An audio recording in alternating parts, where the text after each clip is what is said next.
bonjour à toutes, bonjour à tous. Et effectivement, je suis très heureux d'être parmi vous aujourd'hui pour vous parler d'un objectif, donc l'objectif numéro 7 qui est relatif à l'énergie.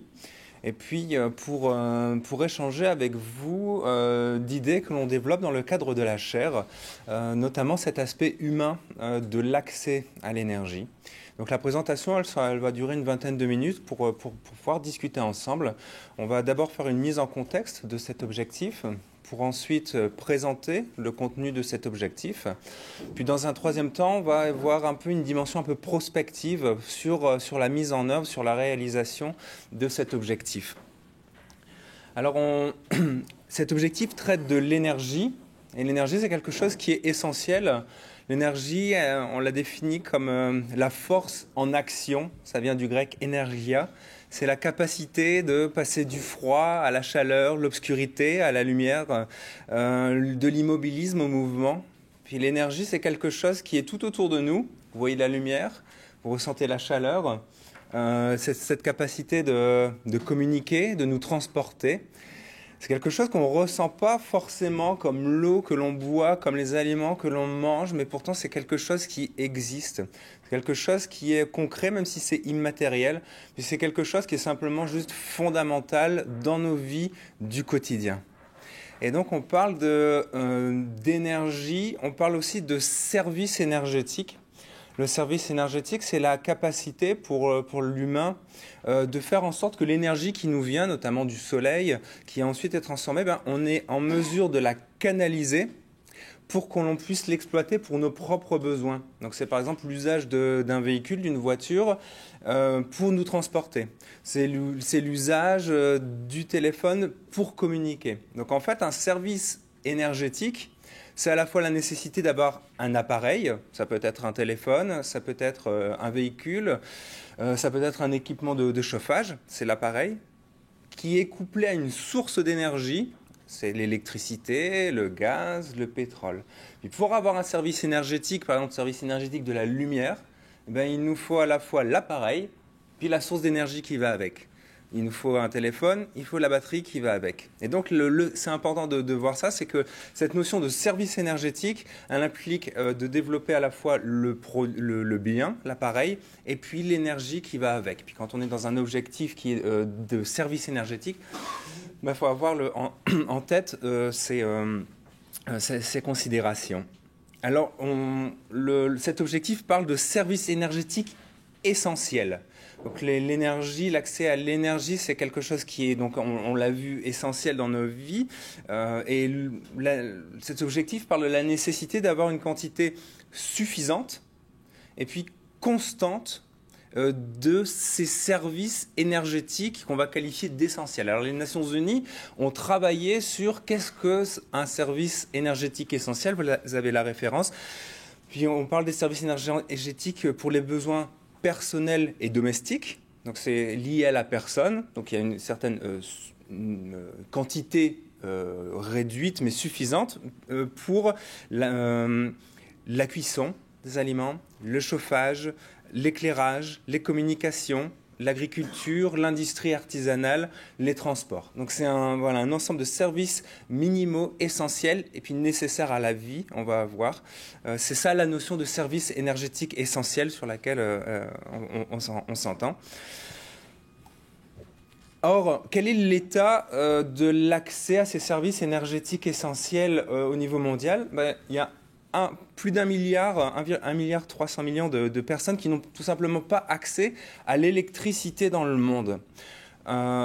Or, l'électricité, c'est notre source d'énergie la plus confortable. Avec l'électricité, on peut tout faire. On peut faire de la lumière, on peut faire de la chaleur, on peut se transporter, on peut communiquer. L'usage en tant que tel de l'électricité, c'est pas polluant, c'est pas bruyant. Donc, c'est finalement la source d'énergie qui nous est la plus confortable. Or, 1,3 milliard de personnes n'ont pas accès à cette énergie. 2,6 milliards de personnes, donc près d'un tiers de l'humanité, utilisent des sources d'énergie de mauvaise qualité. Donc, de la biomasse, ça peut être du bois, mais ça peut être aussi des déchets d'animaux, du charbon de bois. Et finalement, À l'inverse de l'électricité, cette énergie, ben, elle est de mauvaise qualité parce que son usage engendre des polluants. Puis les personnes respirent ces polluants cette énergie, l'usage de cette énergie, elle fournit certes des services essentiels, chauffage, etc., mais elle nuit à la santé des personnes. Donc là, on a un tiers à peu près de l'humanité qui a accès à de l'énergie, mais de l'énergie de mauvaise qualité, qui entraîne donc le décès de milliers, même de millions de personnes par an. Et essentiellement, principalement, en tout cas, des femmes et des enfants. Or, selon la tendance actuelle, en 2030, si on fait des projections, eh bien, ce nombre de personnes qui n'ont pas accès à l'énergie ou qui ont accès à des sources de mauvaise qualité, il devrait augmenter. On devrait presque atteindre les 3 milliards de personnes d'ici 2030. Ce qui fait qu'en 2030, on aurait plus de 1,5 million de morts prématurées par an liées à ces sources de mauvaise qualité. Et puis que l'accès à une mauvaise énergie engendrerait plus de décès par an que la malaria, que la tuberculose ou le sida, le VIH. Donc l'accès à l'énergie, ça contribue à la vie, c'est vraiment essentiel. Mais si on n'a pas d'énergie ou si cette énergie est de mauvaise qualité, eh bien cette énergie, elle est aussi nuisible à la vie. Donc il y a des questions qui sont liées à la quantité puis à la qualité de l'énergie que l'on va consommer. Or, qu'en était-il des objectifs du millénaire pour le développement?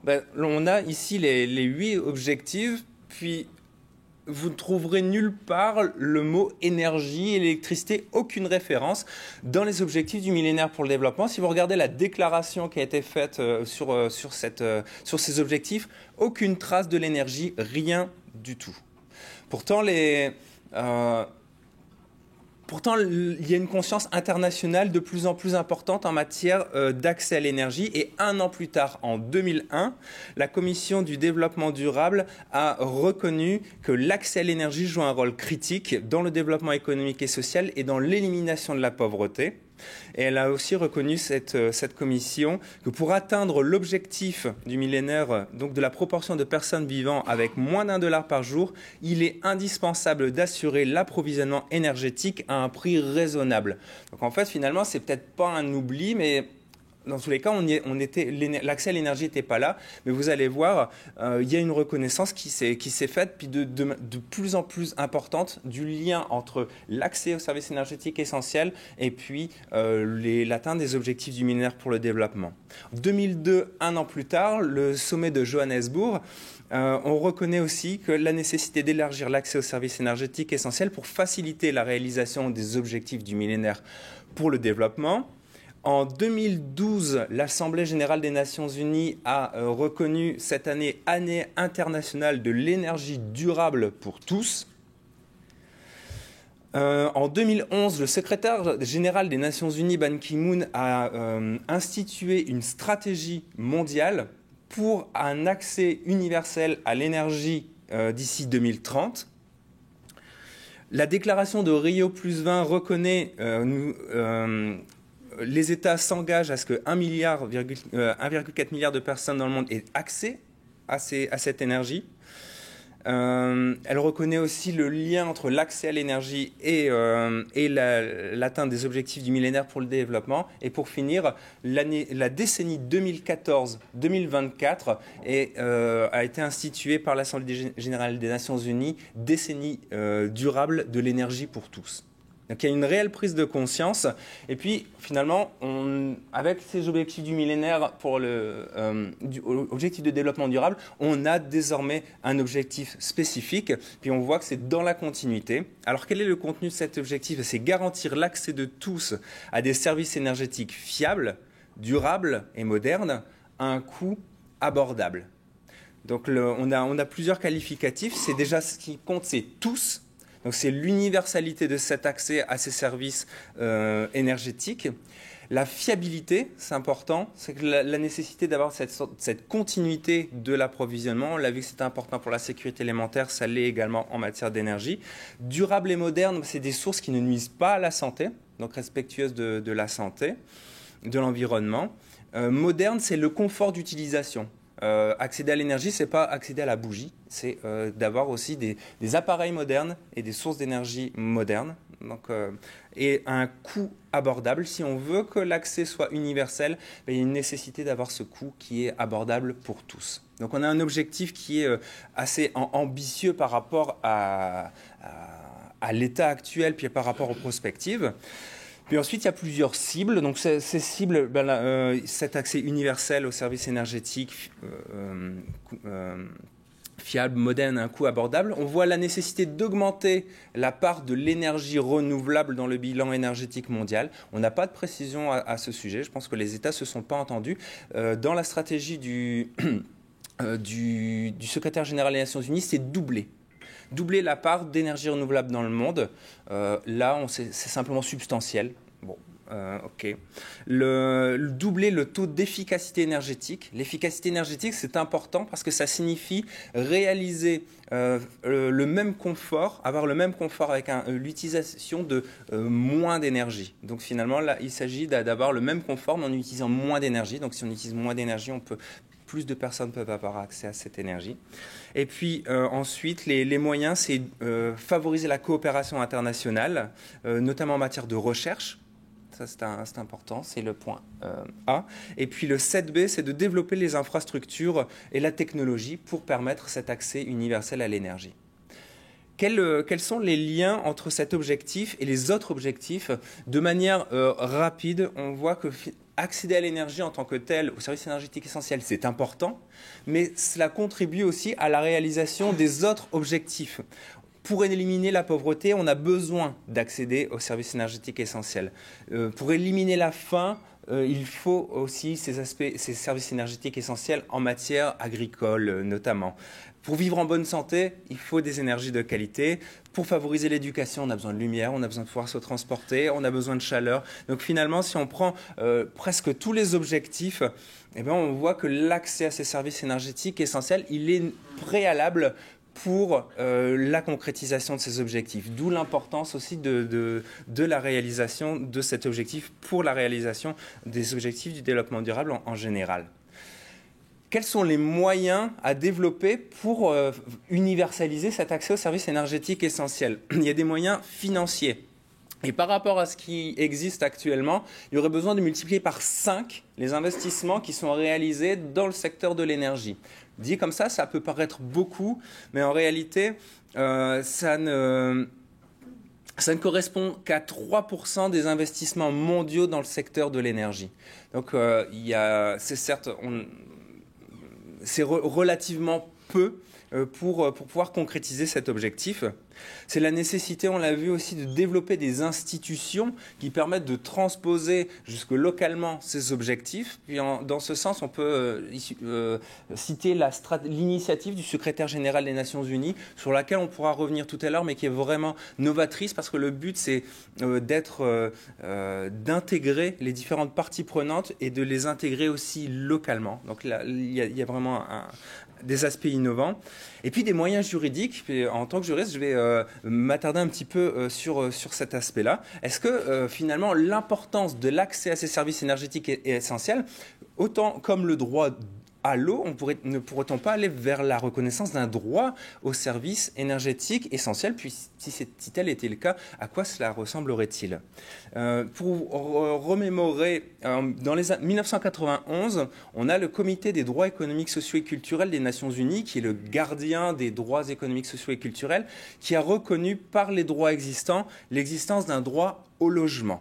Donc à partir des droits qui ont été reconnus en 1966, le droit au logement n'existait pas, mais par les droits économiques, sociaux et culturels qui existent, il a reconnu la nécessité d'un droit au logement. Donc c'est une interprétation constructive des droits économiques, sociaux et culturels existants. 1991. Et puis Et il reconnaissait aussi accessoirement que dans ce droit au logement comprenait la nécessité d'un accès permanent à de l'énergie pour cuisiner, le chauffage et l'éclairage. Puis on reconnaît, et là je passe vite, que de nombreuses juridictions nationales ou internationales reconnaissent que l'accès aux services énergétiques essentiels, est une condition de réalisation des droits de la personne, des droits humains. Et je vais devoir aller vite, mais par exemple, la Cour d'Afrique du Sud reconnaît que le droit au logement suffisant implique l'accès à l'électricité. Le Comité européen des droits sociaux reconnaît l'existence du droit au logement, mais c'est le droit à un logement suffisant. Et suffisance dit ce n'est pas simplement un toit, mais c'est aussi les services que l'on a dans ce logement. Puis on peut notamment penser à l'accès à l'électricité. La Cour européenne des droits de l'homme reconnaît que l'accès à l'électricité est dérivé du droit à la vie privée familiale et au respect du domicile. Le Conseil d'État français a repris aussi cette interprétation. La Commission africaine des droits humains et des peuples reconnaît aussi la nécessité d'accès à l'électricité comme un moyen de droit de toute personne de jouir du meilleur état de santé physique et mentale. Et puis dans l'Union européenne, on a le Comité économique social européen qui demande aux institutions la reconnaissance d'un droit d'accès universel à l'énergie qui aura un rang constitutionnel.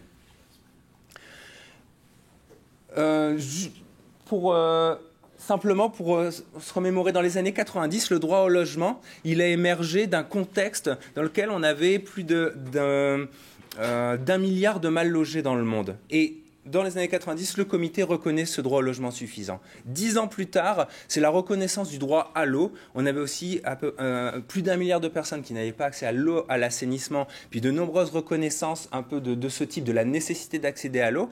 Et puis 10 ans plus tard, reconnaissance du droit à l'eau par le comité.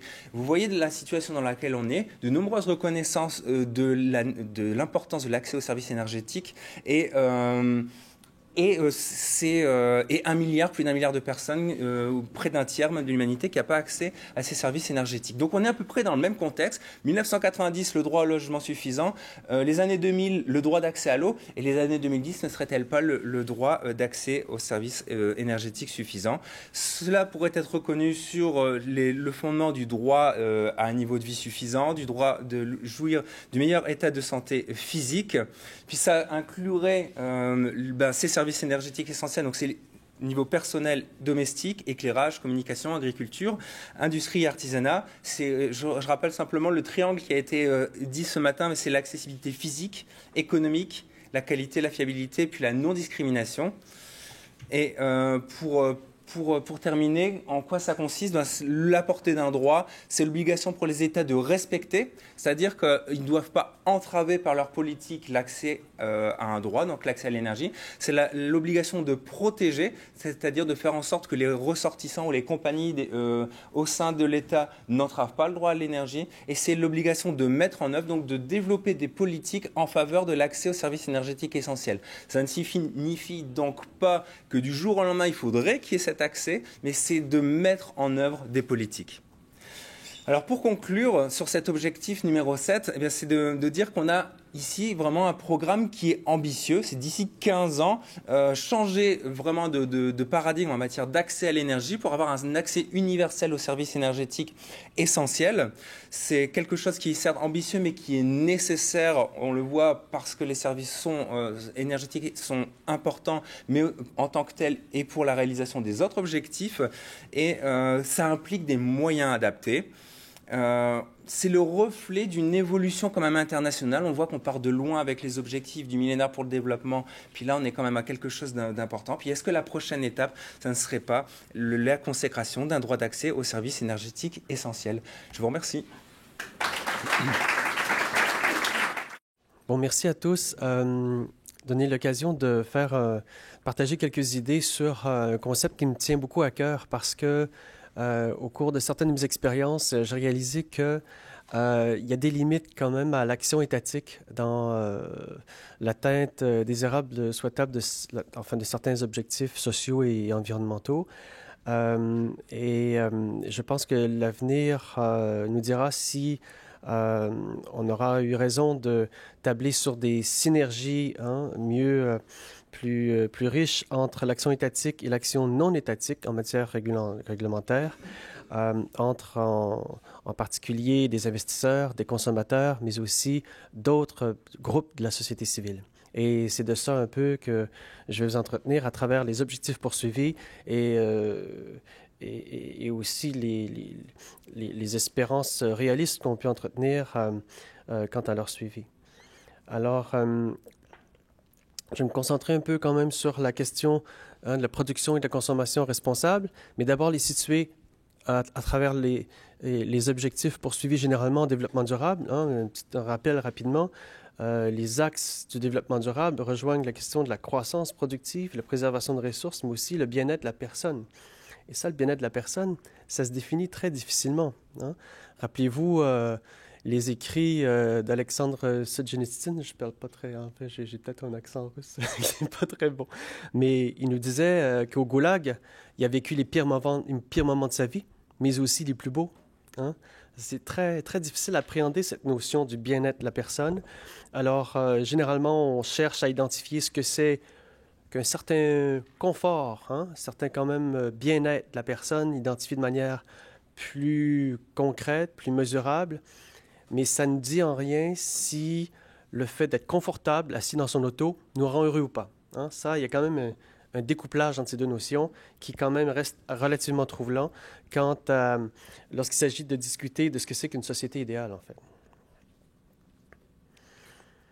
Bon, si on veut situer ce que j'appelle la production et la consommation responsable, c'est l'acronyme retenu et celui-ci, et les objectifs du millénaire, les précédents, on veut simplement souligner que c'est surtout dans l'arrimage de deux objectifs qui parfois peuvent être en contradiction que la production et la consommation responsable interviennent, c'est-à-dire entre la préservation de l'environnement et l'amélioration de certaines conditions reliées plus traditionnellement à la condition des individus, c'est-à-dire améliorer leurs conditions de vie, de familiale, s'assurer qu'ils n'aient pas faim, s'assurer qu'ils aient une éducation adéquate.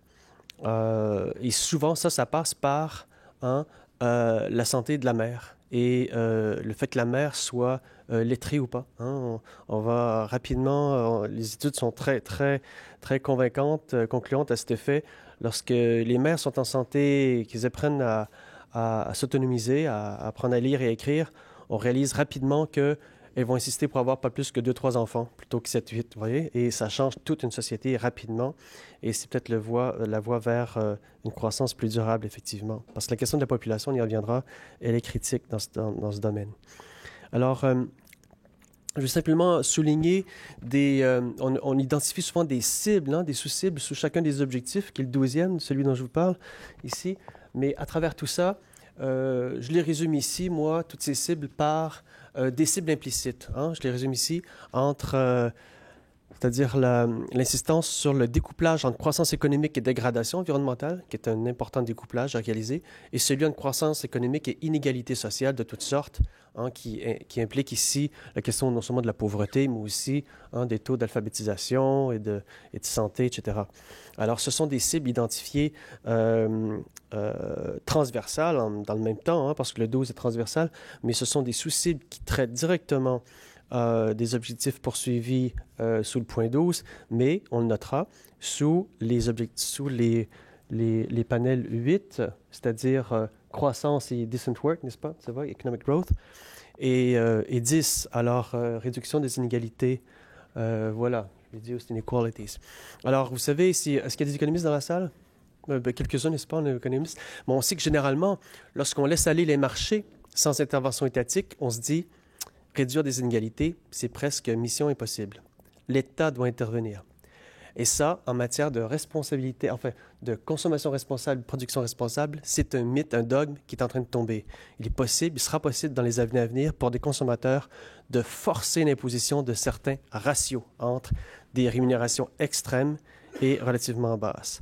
Alors ça, c'est un autre mécanisme qui est en train de se développer pour agir en ce sens-là, mais vous n'êtes pas sans savoir que des labels du marketing sociétal existent déjà pour alerter, si on veut, consommateurs et investisseurs relativement au découplage entre dégradation environnementale et croissance économique, mais aussi entre inégalité sociale, mais aussi statuts sociaux, des salaires minimums, des salaires décents. Vous avez entendu parler de ce que c'est que le fair minimum wage et tous les aspects, les composantes du travail décent qui font l'objet de nombreux labels assez monolithique. Bon, je le critiquerai un peu plus tard, mais ce sont des instruments qui sont déjà bien actifs. Maintenant, le défi, tout ça, le grand défi, qui n'est pas explicité clairement et dans le ciblage de ces grands objectifs, si on veut, et c'était rappelé par notre collègue il y a tout à l'heure, hein, il y a quand même des contradictions et des défis énormes et des propositions qui sont implicites dans tout ça. Les chiffres n'ont pas changé beaucoup depuis 2009, m'a-t-on dit, alors je garde les rapports de proportion, mais on voit le grand défi qui nous fait face, auquel on fait face, c'est-à-dire que vous voyez en ordonnée l'empreinte écologique des Américains du Nord, hein, qui représente une toute petite population, portion de la population mondiale. Vous la comparez à la part représentée par nos collègues d'Asie, et vous imaginez si les collègues d'Asie devaient consommer autant que nous, quelle surface on devrait couvrir. Et c'est à la base de ces graphiques-là qu'on dit qu'on aurait besoin de 4 planètes, n'est-ce pas, pour consommer comme on consomme aujourd'hui, pour produire comme on produit aujourd'hui, c'est cela dit. Derrière ça, il y a le statu quo, hein, qui est comme posé comme variable, comme facteur déterminant. Cela dit, on ne vit pas dans un monde, la bonne nouvelle, on ne vit pas dans un monde de statu quo. Il y a des changements qui s'opèrent déjà. Et un des principaux, et qui souvent nous tracasse, mais qu'on oublie souvent, c'est celui par lequel on réalise que la consommation d'énergie par capita, eh bien, elle baisse. Et depuis un bon moment, et on prédit qu'elle va continuer de baisser. C'est-à-dire qu'effectivement, on réussit par capita sur la planète à consommer une certaine quantité d'énergie, à libérer du CO2 par PIB et l'énergie par PIB d'une manière qui va décroissante. Alors ça, c'est la bonne nouvelle. Cela dit, il y a aussi d'autres facteurs qui ne sont pas toujours bien pris en compte dans ce qu'on appelle les analyses de cycle de vie, surtout les analyses de long terme. La variation des prix, par exemple. Une augmentation forte de certaines ressources entraînera, hein, vous savez, une réduction de la demande.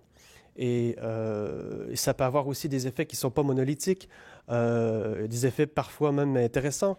Vous savez que le fait, par exemple, que le prix du pétrole se maintienne à un bon niveau maintenant, eh bien, ça vient bloquer le développement d'exploitation des sables bitumineux parce qu'on a besoin d'un taux de profitabilité qui est beaucoup plus élevé, qui est beaucoup plus satisfaisant parce que le coût de production du baril de pétrole des sables bitumineux est de loin supérieur à celui, hein, qui marque le produit du pétrole traditionnel, surtout liquide. L'évolution technologique et l'ingéniosité de l'homme, hein, on ne sait pas ce qui arrivera dans quelques années. On pourra bien se douter qu'on pourra tirer meilleur profit de l'action du soleil, de l'hydrogène, mais à mon avis, c'est pas seulement dans les cartons, mais c'est en voie de se réaliser petit à petit, progressivement, en fonction de l'évolution des prix, de l'ingéniosité de l'homme et des femmes, effectivement. Et si je devais souligner une troisième variable qui est quand même très importante, c'est celui de la population. N'oubliez pas ici que notre défi, qui semble réalisé, il est per capita. Hein? Il est par capita. Si on augmente la population mondiale, même si le ratio va décroissant, on augmente le niveau énergétique total quand même. Et on voit bien ici les proportions que ça pourrait prendre si ça devait s'intensifier, donc avec une augmentation de la population. Maintenant, l'augmentation de la population, les démographes les plus réalistes, selon moi, envisagent qu'on pourrait fixer un plafond d'autour de 10 milliards avant la fin du siècle, 10-11 milliards, et d'autres disent qu'on devrait envisager même 16 milliards. Vous voyez quand même qu'il y a quand même un fossé très important entre 16 et 10 milliards. Et là, c'est assez troublant, en fait, cette question-là. C'est une variable sur laquelle on a très peu de contrôle dans un régime démocratique. C'est vrai que la Chine, quand même, fait des efforts énormes, mais ce n'est pas tous les gouvernements qui peuvent imposer une politique qui n'est pas nataliste, antinataliste. Alors, je ne vais pas alimenter les moulins à rumeurs, là, mais il y a quand même des gens très influents qui travaillent, qui œuvrent dans des organisations transnationales et internationales qui souhaitent une réduction drastique de la population mondiale. Ils vont dire, écoutez, c'est pas possible de consommer comme on consomme, mais c'est parce qu'on est trop nombreux. Il s'agit de diminuer la population mondiale à 1 milliard, et certains vont jusqu'à 100 millions, vous imaginez, 100 millions, parce qu'ils se disent, ben, il est normal de consommer et de bien produire, mais c'est parce qu'on est trop, c'est ça le problème. Alors, il se fait même de la recherche en matière de développement de certaines formes d'OGM qui ont un impact sur la fertilité des femmes. Alors, ce n'est pas opérationnel, mais la recherche s'effectue là-dessus. Alors, ça, sur un plan scientifique, on doit le dire. Par contre, dans une démocratie, je ne vois pas comment ça pourrait être utilisé très bien. Alors, la question de la gouvernance, elle sera capitale pour discuter de ces questions-là. Les changements d'habitude, parce qu'ici, c'est la production et la consommation responsable qui vient s'allier, si vous voulez, à ces variables qui sont prometteuses dans un sens. C'est des facteurs, des tremplins pour une société plus responsable, mais elle suppose aussi des changements d'habitude et d'attitude. Et ça, c'est pas toujours simple. Mais, enfin, les sociologues nous rassurent un peu. Les générations montantes, on les dit très individualistes, les jeunes, mais en même temps, ce sont aussi ceux qui ont le plus à cœur, dit-on, plus à cœur disons, appelons-la comme ça, la survie de la planète, sauvons la planète. Ce sont souvent les jeunes qui se disent citoyens du monde, malgré qu'on les dit dans le même temps plus individualistes que les autres. Alors, il y a comme ici un paradoxe, et moi, je ne suis pas prêt à qualifier les jeunes d'aujourd'hui comme étant plus individualistes que les générations qui les ont précédées. C'est peut-être qu'ils sont peut-être plus méfiants des organisations intermédiaires, c'est-à-dire celles qui font le pont entre l'universel et le local ou l'individuel. Évidemment, les grands objets, les grands mécanismes de la responsabilité sociétale d'entreprise, vous les connaissez un peu. Elles touchent les mécanismes internes, mais aussi externes. Et les mécanismes externes, c'est ceux qui font appel aux pressions des consommateurs et des investisseurs, et ils sont nombreux. Le marketing sociétal est un instrument générique, si on veut, à travers tout ça, mais je n'aurai pas le temps ici de les lister tous. Mais j'ai développé une certaine expertise quand même dans l'industrie du tapis, par laquelle Goodweave, une organisation dont le fondateur a reçu l'année dernière le prix Nobel de la paix, fait en sorte que les consommateurs d'ici, vous et moi, on peut avoir un impact sur la manière dont des enfants et des adultes en Inde, au Népal, au Pakistan fabriquent des tapis et traitent des eaux usées. Alors, à la fois sur le plan social et environnemental. Et ça, il n'y a pas un État qui peut vous donner ce droit-là. Qui ne peut pas vous autonomiser au point de dire un individu en Australie aura un impact sur ce qui se passe au Népal. Mais le droit consumocratique, comme je l'appelle, y parvient. Et c'est peut-être un vecteur futur de croissance durable. Maintenant, les défis de la production et de la responsabilité, de la production et de la consommation responsable, j'ai inversé le C et le R, je crois. C'est Responsible Consumption. Ils sont là, il y en a quelques-uns. J'aimerais bien les partager avec vous, peut-être les qualifier rapidement. La perception sociale du succès. Qu'est-ce que c'est qu'aujourd'hui qu'une personne qui a du succès? Moi, j'entendais récemment une personne très influente, un investisseur mondial multimilliardaire, qui un peu se fâchait du fait qu'il devait maintenant écouter les conseils de gens qui prenaient le métro. Il s'en moquait. Et son assemblée d'actionnaires riait à haute voix avec lui. Et quelqu'un, finalement, s'est levé et a dit « Mais pourquoi pas? Pourquoi pas accepter de prendre les conseils de quelqu'un qui prend le métro? Qui êtes-vous pour qualifier la valeur des commentaires qui sont formulés par quelqu'un qui prend le métro? C'est peut-être quelqu'un qui a réussi, mais autrement que vous. Et on pense qu'il faut quand même faire le pas vers ces sociétés où on ne définira pas le succès par l'accumulation matérielle. Vous connaissez l'investisseur Taillefer, c'est Taillefer ou Taillefer? Le dragon, là. Je n'écoute pas beaucoup la télé, mais c'est comme ça? Taillefer? Taillefer, n'est-ce pas? Bon, il se promène il n'a pas d'auto, il s'en vante, c'est bien, c'est un créateur de modèles. Bon, il connaît bien l'industrie du taxi, c'est bien, mais c'est bien, c'est un modèle émergent, intéressant. Ici, ce conflit, je l'ai effleuré un peu la question tout à l'heure, la question de l'individualisme versus le citoyen du monde, qui est un peu paradoxale, mais avec laquelle on va devoir moi, j'inviterais entre les sociologues à approfondir parce que ça répond à différentes commandes. La question de la transparence, rapidement, dans les mécanismes de consommation responsable, par exemple, et d'investissement responsable, c'est une question qui est sous-évaluée, mais c'est celle de la transparence à des gens qui ne sont pas experts.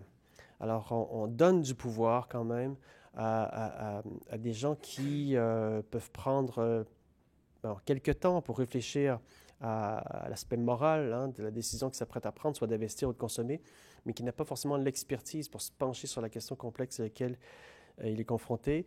Et c'est la raison pour laquelle je suis en faveur du développement de labels qui sont simplificateurs d'informations complexes. Alors, rapidement, là, on imagine dans les labels du futur qui seraient des indices, si on veut, qui seraient labellisés, communiqués à des investisseurs et consommateurs. On peut imaginer des niveaux de responsabilité minimum, 1 jusqu'à 10, et en sachant bien qu'on donne une chance ici aux entreprises qui, je pense par exemple à des minières qui sont installées dans les territoires où sévit des